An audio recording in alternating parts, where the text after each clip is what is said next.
Hi, Elizabeth. Say hi. Hi. Okay, so problem number 6 here on the lesson 23 practice quiz. I'm with Elizabeth. She is going to help us solve this.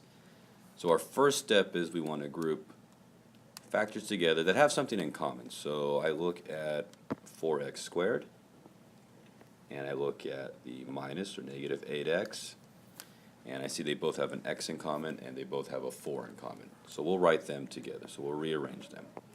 4x squared minus 8x.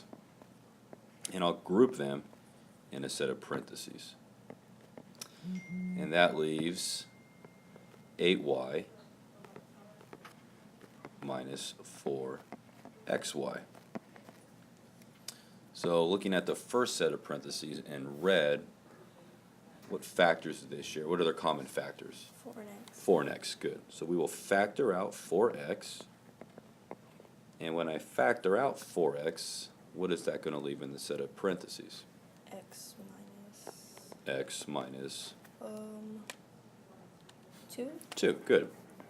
Because if we factor out 4x squared, or factor 4x out of 4x squared, we're left with just x. And if I factor 4x out of 8x, I'm left with just 2. So moving on to the second part, I look at 8y minus 4xy. I see they both have what in common? 4y. Oh, 4y, good. So we will factor out 4y. And I'm left with 2 minus x. Oh. So we have a slight problem here. What is that? Do we? Okay, good. X minus 2, Oh. right here, and 2 minus x aren't the same. We want them to be identical. I can rearrange 2 minus x so that it reads negative x plus 2. So now, at least they're in the same order. The x is first and the 2 is second, but they're still not the same. They're actually opposites of one another.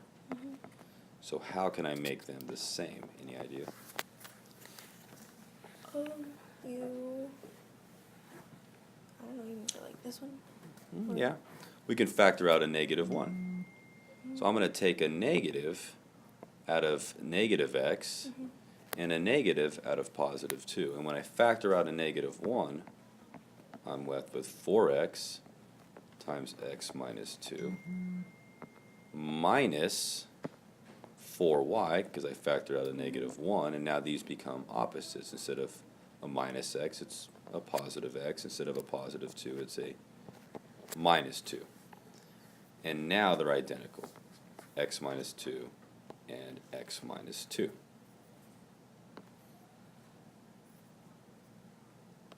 You can. So, continuing on. Oops.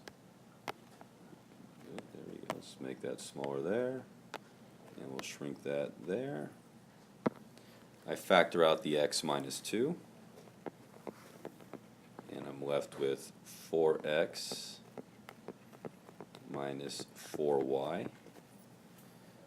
I see that I can still factor a 4 out here, which I will do. So I'll factor the 4 out and bring it to the front, and I'm left with 4 times x minus 2 and x minus y.